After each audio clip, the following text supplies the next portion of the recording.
Hello, everyone, and welcome back to Hobbit Camp. Our second to last day today. It has been a lot of fun, and I feel like I've learned so much from reading this. I hope you guys have too. These are our chapters for today. A couple of fairly short ones, but really, really important ones. 16 and 17, A Thief in the Night, and The Clouds Burst are themes that we're going to look at. I said yesterday luck and choices, and I'm going to kind of make it a little more specific. The sacrifice that Bilbo makes, that seems to be the choice, the big choice here. And the luck comes in the form of a kind of happy ending. Well, it looks like it at the very end of the chapter. It might be a happy ending, so we'll have to look at this again tomorrow. But to kind of introduce that idea here, the questions, like I said, why does Bilbo give away the Arkenstone? That's the big question here, and then more of a big picture sort of thing, especially if you're interested in battles and that sort of side of adventures. You might want to look closely at how Tolkien, the narrator, tells the story of the Battle of Five Armies. How does this battle start? How does it develop? And then what happens again at the very end, which will take us into tomorrow in our last session. If you don't like battles, that's okay. I think you can still think about all of the really powerful emotions that are described, and we'll look at that a bit as well. So it's not just where are the soldiers marching around, who's fighting who. That's part of the battle, but a lot of the battle is what's going on inside of the characters. So we're going to look at that as well. You might like to journal on the different perspective that Bilbo has of the problem here. Remember, the leaders couldn't figure out a solution, but Bilbo, at the last minute here, comes up with something. So he has a different perspective on the problem. He shows great selflessness in his effort at making peace between the different sides. Maybe you can think of a time when you or somebody that you look up to, a friend, a parent, whoever it might be, showed that kind of character and had an attempt to make peace in a tough situation. That would be a great thing to journal on. This other word here, eucatastrophe, is a word that Tolkien invented, coined. He writes about this in a long essay. You don't have to read the essay now, but at some point I recommend it. It's called On Fairy Stories. On Fairy Stories. But eucatastrophe, if you type that in, you look that up, it's become part of the language since Tolkien invented it. And if you look up the word, you can see what it means, and you can write a little bit about how you think it connects with the end of the book here. So eucatastrophe, a little research project for you there. I'll say more about it when we come to that. In your journal, you might like to draw Bilbo sneaking off in the darkness and falling splash into the water. You might like to draw the announcements that Gandalf makes, either when he proclaims that it's the Arkenstone, right, or when he halts the fighting, right. He's a big peacemaker here too, and says, "Look, there's a common enemy that we have to unite against." If you like the battle scenes, you can draw those too. Everyone fighting everyone, right? Well, everyone fighting the goblins, actually, and the goblins fighting everyone. You can play act or do some sneaking games where someone's Bilbo and everyone else is the dwarves snoozing and trying to listen for him. You can also, of course, burst through the wall that you built of your fort, like the dwarves did, and like they do in this reading. They have some secret levers that open up the gate, and it drops open, and they rush out into the battle. Great moment here. All right, so in the beginning of this chapter 16, right? Bilbo comes up with a plan here. All right, For the Arkenstone of my father, he said, Thorin, is worth more than a river of gold in itself, and to me it is beyond price. That stone of all the treasure I name unto myself, and I will be avenged on anyone who finds it and withholds it. Bilbo heard these words, and he grew afraid, wondering what would happen if the stone was found, wrapped in an old bundle of tattered oddments that he used as his pillow. All the same, he did not speak of it, for as the weariness of the days grew heavier, the beginnings of a plan had come into his little head. So we've got Bilbo concealing the Arkenstone this whole time, and it becomes more and more clear that, as he suspected, this is going to prove to be a problem between him and Thorin, right? When he picked up the Arkenstone back when they had just come into Smaug's treasure hoard and sent Bilbo off to scout around and explore, right? He found it at the top of the pile, hid it in his pocket. He knew then that there would be trouble, and it looks now like that trouble will be unavoidable. And so the question is, how is Bilbo going to deal with it, right? He can just wait, lay low, hope no one finds out. But sooner or later, the truth will come to light, right? So his plan seems to be that he is going to meet this problem head on. He is going to be active and use the Arkenstone before it is simply found and taken away from him, right? He's going to do something with it. Notice the image that Thorin describes it as here, more than a river of gold. Okay. Again, little warning bells might ring in your mind. Remember, the river of gold has a couple of different meanings. It means, yeah, literally, there's a lot of wealth coming from the mountain, but as it turned out, the songs were true. The river did turn gold, and the lake did burn. Remember, with the dragon fire, with the violence and rage, and so that again, Thorin has started to internalize that. It's inside him now. That same fire and rage. Okay. Declares vengeance on anyone who finds it and withholds it. That's Bilbo. Okay, another example of Thorin's difficulties here. Roäc again, the raven, brings news that Dain is coming, but, he says, they cannot reach the mountain unmarked, and I fear lest there be battle in the valley. I do not call this counsel good. Though they are a grim folk, they are not likely to overcome the host that besets you, and even if they did so, what will you gain? Winter and snow is hastening behind them. How shall you be fed without the friendship and goodwill of the lands about you? The treasure is likely to be your death, though the dragon is no more. All right. Sorry, I gotta move the thing here. But Thorin was not moved. Winter and snow will bite both men and elves, he said, and they may find their dwelling in the waste grievous to bear. With my friends behind them and winter upon them, they will perhaps be softer mood to parley with. So they'll be in a softer mood, he thinks. A little hopeful here, but he's not listening to the raven's advice, right? Again, we have that word grim, right? We saw it connected with Bard over and over. He's a grim-faced, grim-voiced person. And with that, it's sort of spreading now, right? Now it's not just Bard who's grim, right? Although he still is grim. Now it's Thorin too. And now it's Thorin's cousins and kinsmen, the people of the northern mountains with their leader Dain, right? They are a grim folk.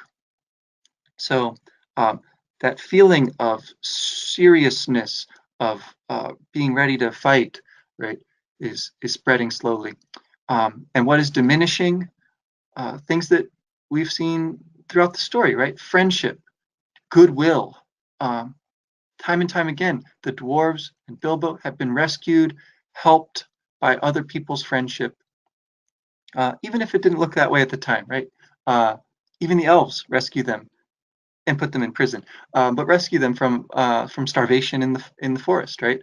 The lake people showed friendship to them, and all they have now, right, is this treasure which they fought so hard to get, through so many dangers, and what good is it going to do them without friendship, right? Without peace. But Thorn can't see that. He doesn't want to listen to that. In Thorn's perspective, right, this is a win-lose kind of thing. Either I win and they lose, or they win and I lose, right? Zero sum. So we talk about that. And so for him, yeah, maybe winter will be harsh for us, but we're tougher than them, and it will be harder for them to bear, right? So again, we'll wear them down, and we will get what we want. That's how he sees it. Bilbo puts his plan into action, right? So there's another little deception here. I left this out, but Bilbo tells Bomber, who's on watch duty, that he'll take his place, right? So a little, not exactly a lie again, right? But concealing what exactly Bilbo is up to, right? Bomber trusts him. All along, Bilbo's been concealing that he has the Arkenstone, right? So there's that. But what is he doing in the big picture here? All right, so he sneaks out to talk to the enemy. That was no fish, one said. There's a spy about. Hide your lights. They will help him more than us, if it is that queer little creature that is said to be their servant. Servant indeed, snorted Bilbo, and in the middle of his snort he sneezed loudly, and the elves immediately gathered toward the sound. Let's have a light, he said. I am here, if you want me, and he slipped off his ring and popped from behind a rock. They seized him quickly, in spite of their surprise. Who are you? Are you the dwarves' Hobbit? What are you doing? How did you get so far past our sentinels? They asked, one after another. I am Mr. Bilbo Baggins, he answered, companion of Thorin, if you want to know. I know your king well by sight, though perhaps he doesn't know me to look at. But Bard will remember me, and it is Bard I particularly want to see. Okay, Bilbo, again, stands his ground here, right? They assume that he is the servant, or that's what they've heard, of the dwarves. He addresses them with his dignity, as he's done from time to time, and he places himself not necessarily an equal with Thorin, who's a king after all, but a companion of Thorin, not a servant, right? And there's a little bit of humor here, I think. The tables have turned a little bit, where we saw before how wise the elves were in Rivendell. Remember, as the company comes into their valley, they're singing all about how much they know, right? And then again, the contrast with these elves, these Mirkwood elves, think that he's just a servant. Preposterous, right? So Bilbo allows himself to be caught by them. He makes his request to go and talk to their leaders, right? And so this is an interesting case where all along Bilbo has been getting better and better at being a burglar, being sneaky, getting past all the sentinels, right? And in this moment, he slips and falls into the water, right? But it's not a big problem. He allows them to catch him here. So I just found that to be a really interesting little moment.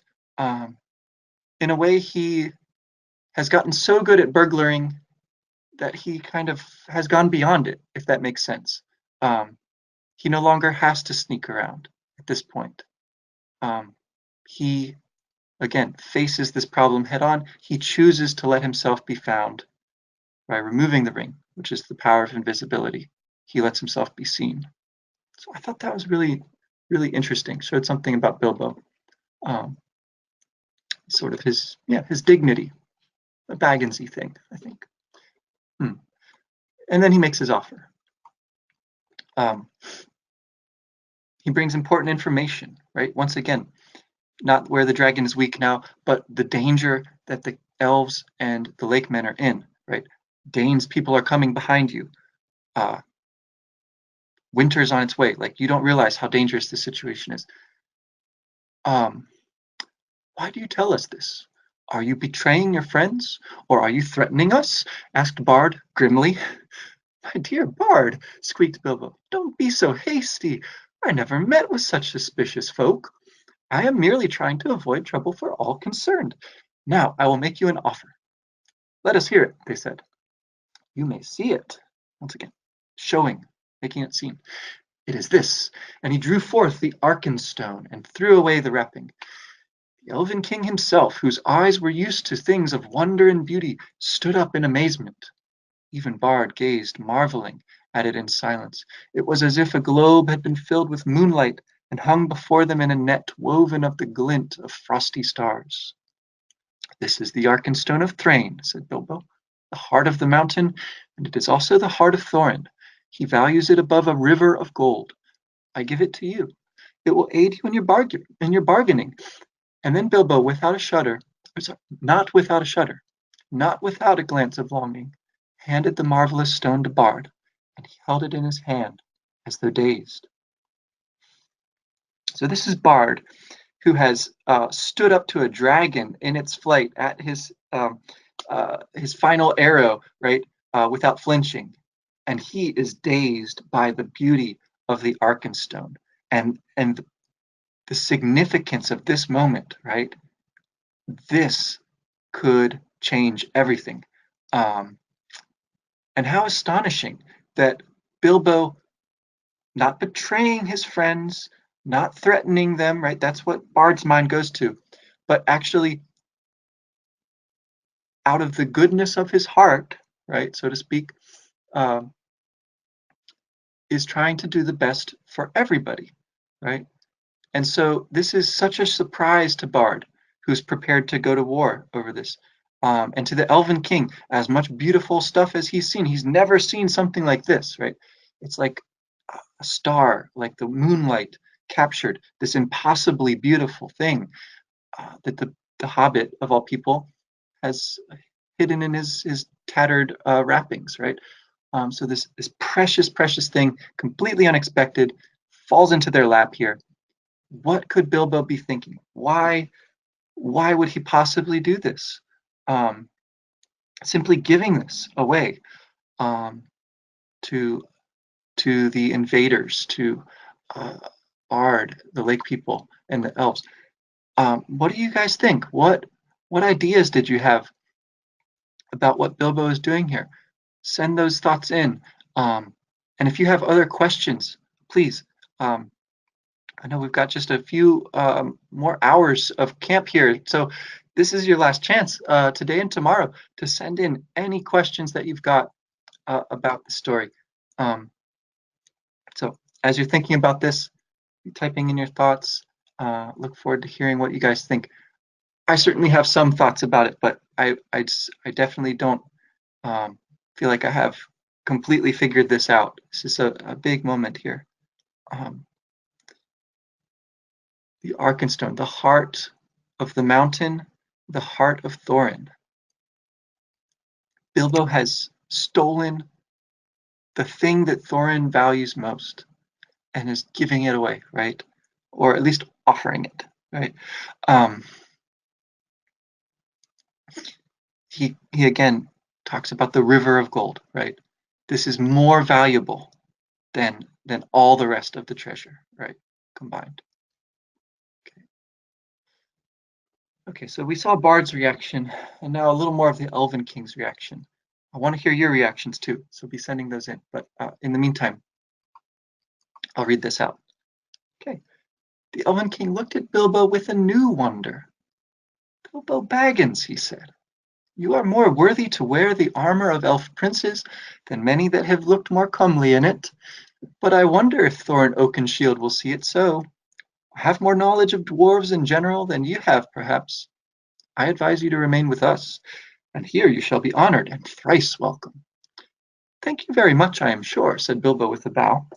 But I don't think I ought to leave my friends like this after all we have gone through together, and I promised to wake old Bomber at midnight too. Really, I must be going, and quickly. Nothing they could say would stop him. So an escort was provided for him, and as he went, both the king and Bard saluted him with honor. As they passed through the camp, an old man, wrapped in a dark cloak, rose from a tent door where he was sitting, and came towards them. "Well done, Mr. Baggins," he said, clapping Bilbo on the back. "There is always more about you than anyone expects." It was Gandalf. All right, so we were wondering last time, maybe for a few chapters now, where's Gandalf? What's he been up to, right? I think the last time he was mentioned might have been just before Bilbo figured out the trick with the door, right? He's wondering, I wish Gandalf was here, right? He would know what to do. Then the thrush knocks. So although Gandalf hasn't been in the story, he's been busy doing something else, somewhere else, right? And now he's back. Okay. He congratulates Bilbo, Mr. Baggins, right? Again, that respect that he shows him here. And it's more than anyone expects, right? There's something about Bilbo that Gandalf knew that there was more to him. Maybe he didn't quite, even Gandalf might have not quite realized all of Bilbo's abilities and quality here. So the Elven King is taken completely by surprise here. He gives Bilbo an interesting compliment on his armor, right? Bilbo is now dressed in the armor of an elf prince, right? So again, Bilbo's not a king, right? He's not a great leader in that sort of noble, ancient sort of sense, like the Elven King and Bard descended from this long line of kings, or Thorin Oakenshield, right? But he is, in a way, placed on their level here, even possibly a step above them, right? They both salute him with great honor. And this gesture, this thing that he's done by giving them the Arkenstone, is not only incredibly generous, right, but puts himself in great danger, right? So again, that elf armor, that mithril steel armor, might come in handy here once he goes back and faces the dwarves, once they realize what he's done. But he goes back, right? And so this is another part of the question I guess I have here. Maybe just sort of another way of saying how amazing this is, that Bilbo has taken the most precious thing from the mountain, given it away to Bard and the Elven King, and then he is going to return, right? He himself, covered in this precious armor, after making this great sacrifice, is now going to take himself back into the danger of the dwarves. And in a way, he's sacrificing himself now, right? The Elven King isn't sure that Bilbo really understands how much danger he's in, but it seems like Bilbo does, right? And Bilbo seems to trust. He calls them his friends, right? After all that they've gone through together, they won't. He doesn't think that they will completely. Well, I guess it would be a betrayal of him, right? In a sense, he has betrayed their trust, maybe. But again, it's for a greater good. And so he seems to trust that they will not take revenge on him for this deed that he's done. I hope that's not too complicated. There's a lot going on here. I would like to hear from you guys so that I get a sense of what you're thinking about this too. But that's how I see it, right? Bilbo has done something completely unexpected, of great value. He is willing to take the consequences, but he believes that he'll be safe. That's how I see it. The dwarves are still his friends, and he made this promise to old Bombur, right? He's going to keep his promise. So that's remarkable. All right, well, I'll keep an eye on the chat box. If people have thoughts, send them in.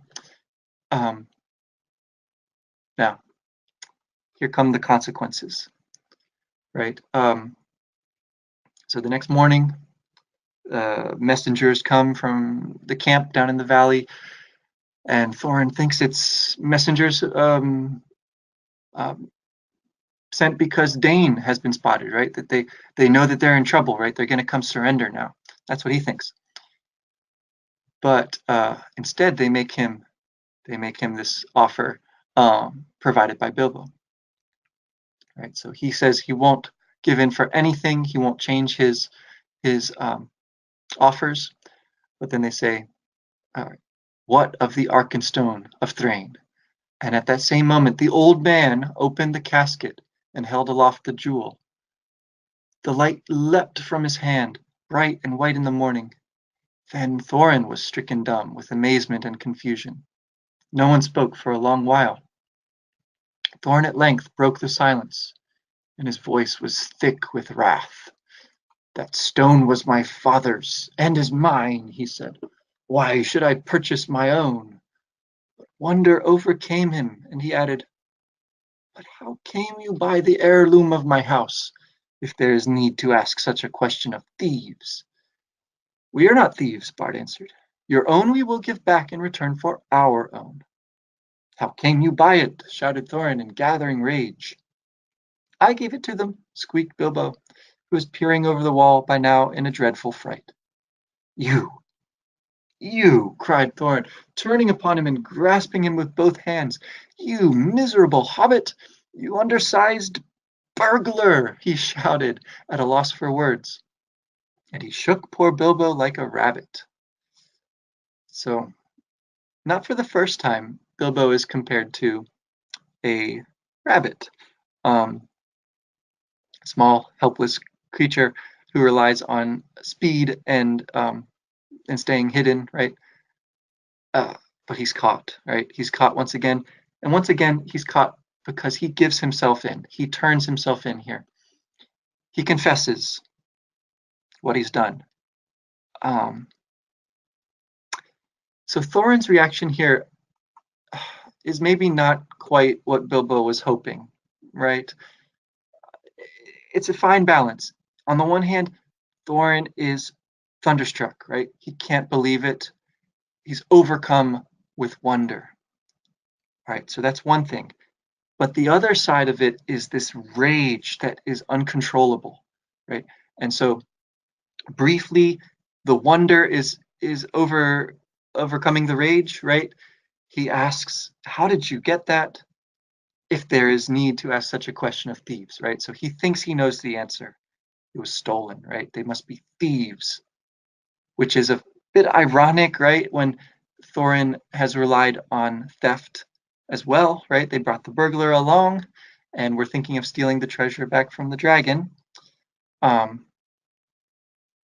He seems to not be able to hear their argument that they are owed some of the treasure, right? For all of what they have done, for the fact that some of the treasure actually came from Dale, right? None of this makes an impression on him. He's too fixed. He's focused only on the Arkenstone, and that's his, right?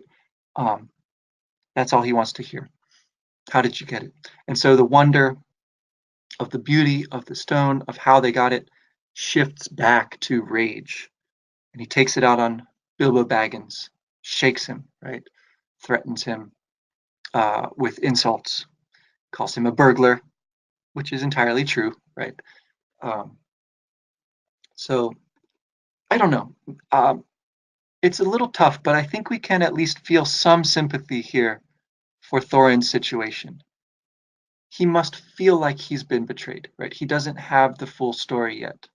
All he knows is that Bilbo gave away the most precious thing in the treasure, right? So it's going to take a little while for that to sink in. Right, he goes on. Thorin again. By the beard of Durin, I wish I had Gandalf here. Curse him for his choice of you. May his beard wither. As for you, I will throw you to the rocks, he cried, and lifted Bilbo in his arms. Stay. Your wish is granted, said a voice. The old man with the casket threw aside his hood and cloak. Here is Gandalf, and none too soon, it seems. If you don't like my burglar, please don't damage him. Put him down, and listen first to what he has to say. You all seem in league, said Thorin, dropping Bilbo on the top of the wall. Never again will I have dealings with any wizard or his friends. What have you to say, you descendant of rats?" Dear me," said Bilbo. "I'm sure this is all very uncomfortable. You may remember saying that I might choose my own 14th share. Perhaps I took it too literally. I've been told that dwarves are sometimes politer in word than in deed," which is a nice way of saying, right, the warning he got from the Elven King. "The time was, all the same, when you seemed to think that I had been of some service. Descendant of rats, indeed. Is this all the service of you and your family I was promised, Thorin? Take it that I have disposed of my share as I wished, and let it go at that." Let it go at that. So he's asking Thorin to see his side of this situation. Thorin has been incapable of seeing the Elven King's and Bard's side of the dilemma about what to do with the treasure, right? Are they owed some? Are they not? Well, here's Bilbo's take on the situation. I'm owed some of the treasure, 1/14th share. I've got the letter here in my pocket, right? He knows that he deserves some of the treasure. He's been told time and time again that the dwarves are at his service, right? And they've repeated this and made it stronger each time after he's rescued them from the spiders, after he rescued them in the barrels, and they survived that, um, at his service. Is this the service, right? Being shaken and thrown off the top of the mountain, right? Surely not, right? And so this does seem to finally kind of make a slight dent in Thorin's hard head at this point here. I was owed treasure. I took it literally, right? I took this one item, which is worth a lot, sure, and I have given it away. That was my choice, and now you have to deal with it, right? Bilbo is um, quite he's being quite businesslike here, right? Dear me, very uncomfortable. He's being as polite as possible, um, and I think it reflects pretty well on him actually, because he's in danger of death at this moment, and he keeps a cool head, right? He uses his very Bagginsy sort of language here, stealing the Arkenstone, giving it away. I think shows us again this very strong connection between the Took, the adventurous, the Baggins, the steady. Right, those are completely merged at this point. Bilbo has really become uh, a force to be reckoned with in this story. So much for that. Thorin also curses Gandalf, right? And immediately Gandalf reveals himself, right? So he too has this interesting ability to conceal himself and the incredible power of his authority, his voice, right? He's the one who tells him, listen to what he has to say, put him down, don't hurt him, right? So Gandalf also, very importantly, plays the role of the peacemaker here, the person who seems unimportant, just an old man holding this box. Suddenly, it's the Arkenstone, it's Gandalf, right? They are kind of connected here. So a really powerful turning point here. Bilbo is spared. He lives to tell his tale, right? All right. So Gandalf goes on. "You are not making a very splendid figure as king under the mountain," said Gandalf. "But things may change yet." "They may indeed," said Thorin.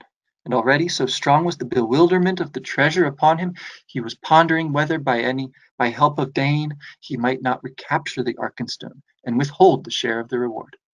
So he's just agreed to pay up, right? But he's already thinking he can betray them, and it's the bewilderment of the treasure. Right? Again, this idea that the treasure has put a spell on Thorin, so he's not really going to try to keep his word. And so Bilbo was swung down from the wall and departed with nothing for all his trouble, except the armor which Thorin had given him already. More than one of the dwarves in their hearts felt shame and pity at his going. "Farewell," he cried to them. "We may meet again as friends." "Be off," called Thorin. "You have mail upon you which was made by my folk, and is too good for you. It cannot be pierced by arrows, but if you do not hasten, I will sting your miserable feet. So be swift." Again, Thorin threatening this person he has made so many promises to of service and showing him honor and rewarding him, right? Not very splendid figure, not showing great leadership here, Thorin. On the other hand, right, the other dwarves in their hearts feel shame and pity, but they don't speak up, they don't act on it. So they too seem to be in great conflict here. The treasure has its spell on them, and Thorin has their loyalty, right? Even though they think he might be wrong, they're loyal to him. All they can do is feel bad about the way Bilbo is treated here. But Bilbo doesn't go away with nothing, right? He has gained a lot. He's gained the armor he's wearing, the sword he's carrying, the magic ring, right? More than all that, of course, he has gained this respect, right? Bilbo Baggins, is a much more admirable, independent, he's just a better person in this moment than any of these great kings, right? So he has really gained in importance in this story. Sorry. So this is the break between Bilbo and the dwarves, but he wants to think that they will still be friends later. Okay, things may change, as Gandalf points out. The reinforcements arrive. This is great. We are sent from Dane, son of Nain, they said when questioned. We are hastening to our kinsmen in the mountain, since we learned that the kingdom of old is renewed. But who are you that sit in the plain as foes before defended walls? This, of course, in the polite and rather old-fashioned language of such occasions, meant simply, you have no business here. We are going on, so make way or we shall fight you. They meant to push on between the mountain and the loop of the river, for the narrow land there did not seem to be strongly guarded. Okay, so again, people saying one thing and meaning something very different, right? The politeness hides, but not really, barely hides, papers over, right? A hard, violent purpose underneath it. So that's kind of interesting to think about, right? Polite and rather old-fashioned language, which simply means get out of our way or we'll fight you, right? This again seems to be the narrator pointing out for us how interesting language is, right? How to talk to dragons, right? You have to be persuasive. How to play the riddle game. How to sing all these songs. Throughout the story, the songs seem to have real power, right? And here, these are fighting words, right? But not quite, right? They aren't actually starting the battle. They're just showing that they're ready to do it. Okay, so words really have power here, and you need to know how to use them just as much as you need to know how to stand up for yourself in all these other ways. Okay, so the clouds burst here. Bard doesn't realize how much danger he's in. Fools, laughed Bard, to come thus beneath the mountain's arm. They do not understand war above ground, whatever they may know of battle in the mines. There are many of our archers and spearmen now hidden in the rocks upon their right flank. Dwarf mail may be good, but they will soon be hard put to it. Let us set on them now from both sides, before they are fully rested. But the Elven King said, long will I tarry, ere I begin this war for gold. The dwarves cannot pass us, unless we will, or do anything that we cannot mark. Let us hope still for something that will bring a reconciliation. Our advantage in numbers will be enough, if in the end it must come to unhappy blows. So, Bard is all for attacking now while they're tired out from their march.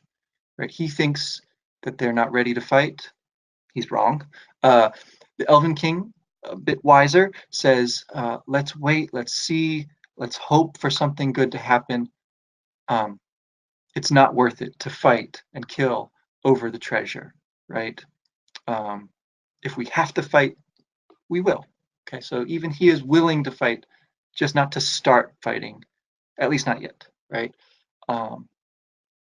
Again, Neither of them knows the whole picture here. Gandalf has seen something that they have not seen. Okay. Suddenly, without a signal, they sprang silently forward to attack. This is the dwarves. So they strike first. Bows twanged and arrows whistled. Battle was about to be joined.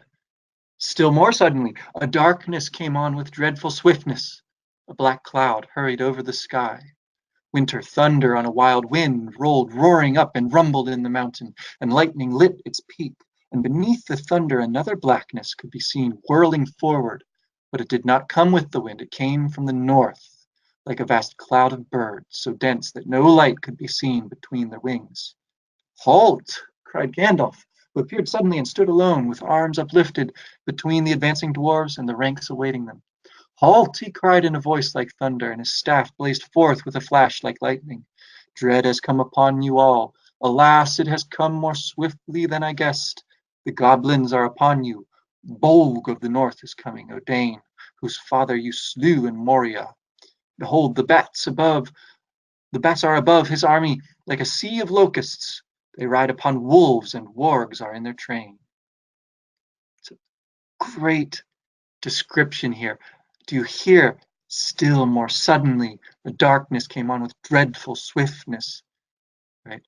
Winter thunder on a wild wind rolled roaring up and rumbled in the mountain. Lightning lit beneath the thunder another blackness. So this repetition of sounds is alliteration, the starting sound of a word. It's like rhyme, but instead of being at the end of words, it's the similar sound at the start. The beginnings of the words start the same, right? Alliteration, something Tolkien is very fond of from poetry he studies, and he likes to use it sometimes as well, right?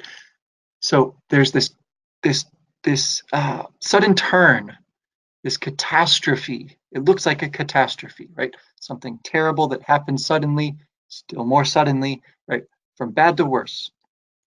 But just like there's lightning up in the wind and thunder, Gandalf, with a voice like thunder and his staff like lightning, right? He stands between the armies, and he says, "You don't realize what is going on here, right? There is bigger problems than you even know about."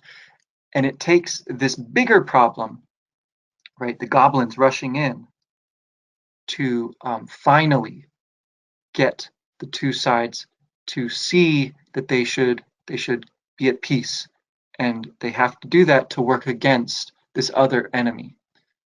So that's an interesting sort of solution to this problem, which seemed to have no solution, right? Bilbo did his best. He tried to use a leverage on Thorin's heart, right? He couldn't get to Thorin to think, right? He couldn't get to Thorin's head, so he tried to go through Thorin's heart, and even that, right, is too single set on keeping the treasure for himself, on getting back what's his, right? And so it takes something beyond Bilbo's sacrifice, beyond the beauty and wonder of the Arkenstone. It takes this dread, right? This sudden change and danger, right? The goblins, which Gandalf somehow knows about, right? Gandalf, once again, knows more than he lets on, just in time, right? So this, I think, would be a really cool thing to draw with all this great imagery. If you're interested in drawing from this chapter, this is what I would recommend. This moment when Gandalf appears suddenly and stops the armies, and the cloud of bats coming. Yeah. So, shifting into the battle here, we saw that the story has shifted gears. Really beginning around Lake Town, right? Things are getting kind of serious. Facing the dragon, that's Bilbo's big moment, right? After that, even giving away the Arkenstone is not too scary. And being shaken like a rabbit, that's nothing after facing the dragon, right? It gets really grim when we leave the Hobbit and the dwarves and we focus on Bard versus the dragon, and everything since then has just gotten more and more serious, right? And now the battle. This is kind of the the burst, right? The clouds burst, the lightning comes, the battle comes. So began a battle that none had expected, and it was called the Battle of Five Armies, and it was very terrible. Upon one side were the goblins and wild wolves, and upon the other elves and men and dwarves. This is how it fell out. Ever since the fall of the great goblin of the Misty Mountains, the hatred of their race for the dwarves had been rekindled to fury. Messengers had passed to and fro between all their cities, colonies, and strongholds, for they resolved now to win the dominion of the north. Tidings they had gathered in secret ways, and in all the mountains there was a forging and an arming. Then they marched and gathered by hill and valley, going ever by tunnel or under dark, until around and beneath the great mountain Gundabad of the north, where was their capital, a vast host was assembled ready to sweep down in time of storm, unawares upon the south. Then they learned of the death of Smaug, and joy was in their hearts, and they hastened night after night through the mountains, and came thus, at last, on a sudden from the north, hard on the heels of Dane. Not even the ravens knew of their coming, until they came out in the broken lands, which divided the lonely mountain from the hills beyond. How much Gandalf knew cannot be said, but it is plain that he had not expected this sudden assault. Okay? So even Gandalf is taken by surprise how quickly they got there. So again, it's like ratcheting up the suspense here. Dane gets there more quickly than they're expecting, and now the goblins get there more quickly than Gandalf knew about, right? He was the only one who knew they were coming. We get the background here for why the goblins come. Why do the goblins come? Because of the death of the great goblin, right? So again, this thing that happened kind of by accident. They were captured by the goblins, and to escape, Gandalf killed the great goblin, right? And then they blame the dwarves, and they all gather and they want to attack the dwarves now that Smaug is dead, right? This is their opportunity.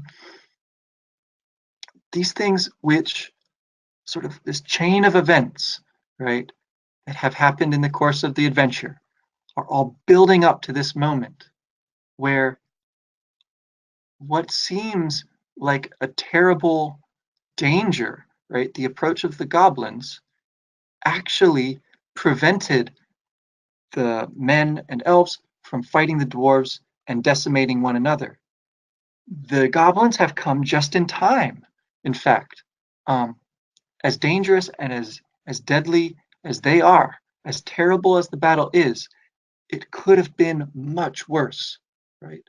If they hadn't killed the great goblin, if the goblins hadn't arrived just now, if Bilbo hadn't delayed things by taking the Arkenstone, right? If he hadn't brought Gandalf forward to reveal himself, right? Then maybe this could have gone much, much worse. Okay. As it is, it's a terrible battle. Okay. And so here's the description. The most dreadful of all Bilbo's experiences, and the one which at the time he hated most, which is to say it was the one he was most proud of and most fond of recalling long afterwards, although he was quite unimportant in it. Actually, I may say he put on his ring early in the business and vanished from sight, if not from all danger. A magic ring of that sort is not a complete protection in a goblin charge, nor does it stop flying arrows and wild spears, but it does help in getting out of the way, and it prevents your head from being specially chosen for a sweeping stroke by a goblin swordsman. So something really interesting here. It's the worst thing, the most dreadful of Bilbo's experiences, the one he was most proud of and fond of recalling long afterwards. We have this idea throughout the story that it's the terrible and dangerous, dreadful things that make the best stories. As long as you survive, right? As long as you live to tell the tale, those are the most exciting parts of the story, right? And so that's true here too. On the one hand, it's awful. On the other hand, he's very proud to remember it, right? He's not so brave. He's been braver, right?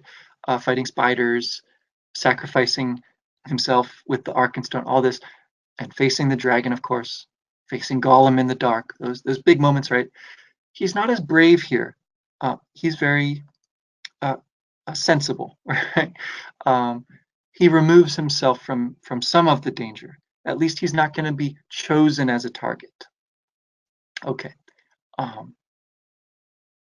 The way that the narrator describes this, right? He's sort of almost apologizing for how little Bilbo does in the battle. But again, very sensible, right? He couldn't do much good, perhaps. So he does what he can.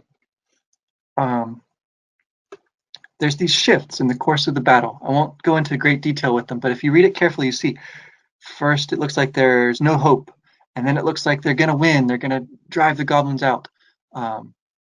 Each side of the battle plays its part, right? The men, the elves, the dwarves. But then in the last moment, it looks now like the great bodyguard of the goblin is going to be too much, and the goblins have snuck up behind them and are throwing rocks and attacking them from behind. So first they had caught the goblins between them, and now the goblins have caught them between them, and so it's looking really bad. Suddenly there was a great shout, and from the gate came a trumpet call. They had forgotten Thorin. Part of the wall, moved by levers, fell outward with a crash into the pool. Out leapt the king under the mountain, and his companions followed him. Hood and cloak were gone, and they were in shining armor, and red light leaped from their eyes. In the gloom the great dwarf gleamed like gold in the dying fire. Rocks were hurled down from on high by goblins above, but they held on, leapt down to the false foot, and rushed forward to battle. Wolf and rider fell or fled before them.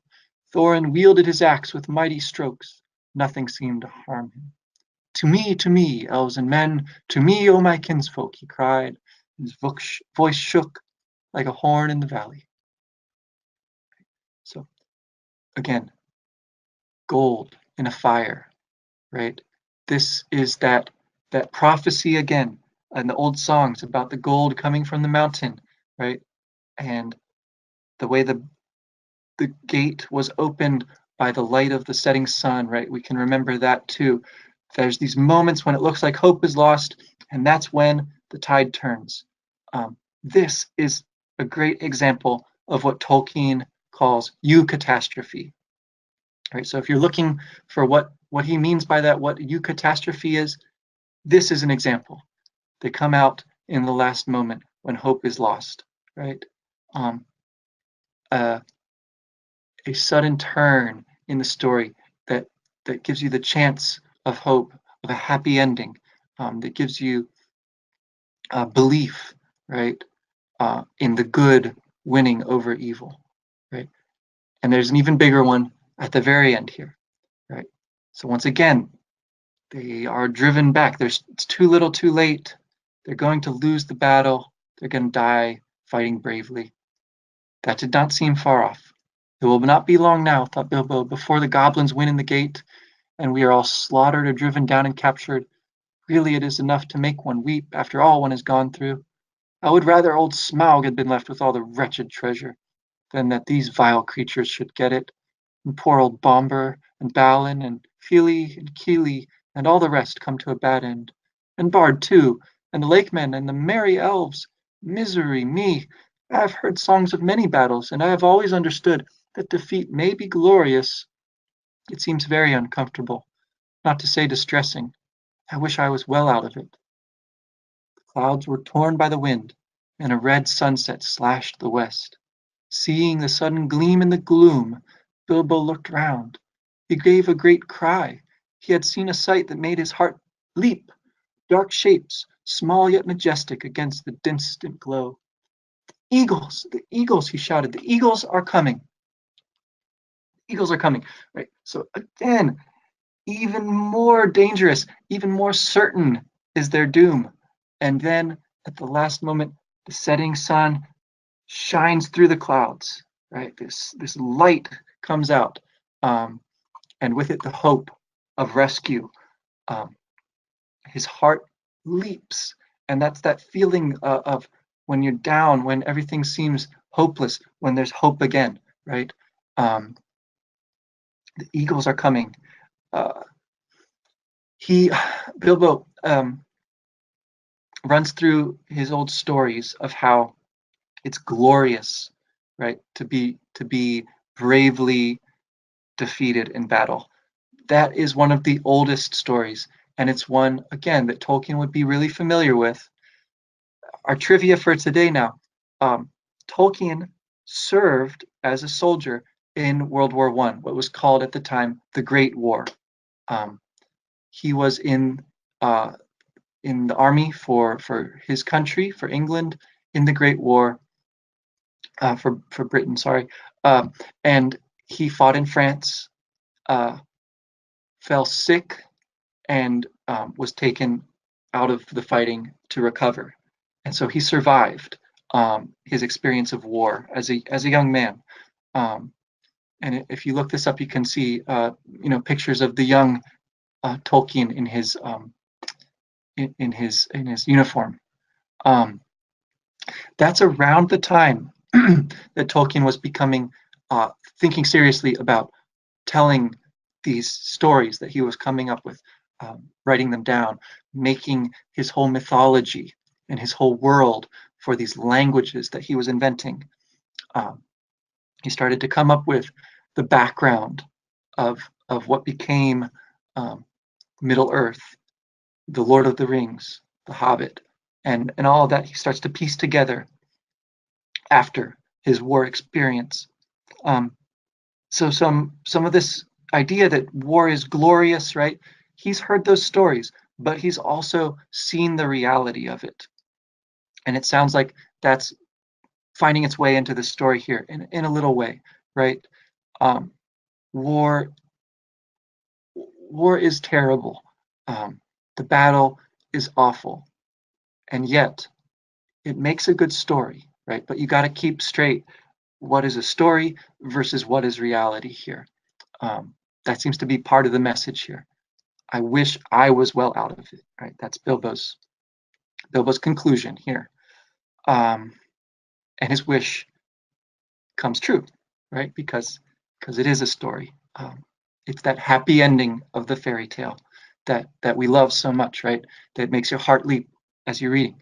That makes these stories ones that you can read over and over again, and it's still moving, right? Still great and wonderful. So a little piece of Tolkien trivia there. The last thing we hear, Bilbo gets knocked on the head by accident, right? A falling rock. They weren't aiming for him, but he was in the wrong place at the wrong time, and it knocks him out. He fell with a crash and knew no more. We have 2 chapters left to go, so we will find out what happens at the end of the battle here. We'll discuss the end of the book in our next session, tomorrow's session, the final one. We got to come back to our questions that we started with. Why Bilbo, right? What has he gained on his adventure? What has he lost, right? Because as we see with the Arkenstone, right? He's trying to bargain. He's trying to make an exchange. He's willing to give. He's willingly giving up something in order to get something that's even more valuable, right? So in the big picture here, what has Bilbo Baggins given up? What has he lost? And then what has he gained? What has he found out? It can be information, it can be knowledge, it can be physical things, right? So start thinking about what those things might be. We are going to particularly tomorrow look at a few final words from some of our characters. We have Thorin's last words to Bilbo. We have Gandalf's kind of conclusion, right, to the story. Gandalf, as he starts off stories wherever he goes, Gandalf also plays an important part in bringing the story to a close here. So we will look at that as well. We'll also come back to the big question, which I find really interesting, about the telling of the story, right? Who's telling this story? What is their intention with the story? What are they trying to do, right? Obviously, of course, in some sense, it's Tolkien telling the story, right? He literally is the one who wrote it, handed off the manuscript, all that, published it, right? His name is on the cover, right? But Tolkien plays an interesting role in his own mind in telling the story. there's more to it. There's more to the way the story gets told. And so we'll kind of try to look at that a little bit as well. Now, once again, let us know your thoughts and how you're enjoying the course. Even if you're listening after the fact, we want to hear from you. You can send in more about your groups and how you found out about us through the website there, signumuniversity.org/academy. Send in questions and comments at our email, camp@signumu.org. Thanks again for listening and commenting and sharing. It's much, much appreciated. We're very proud and happy to bring all this to you guys. So one more time, tomorrow we'll meet again. Until then, happy reading, and I'll see you then.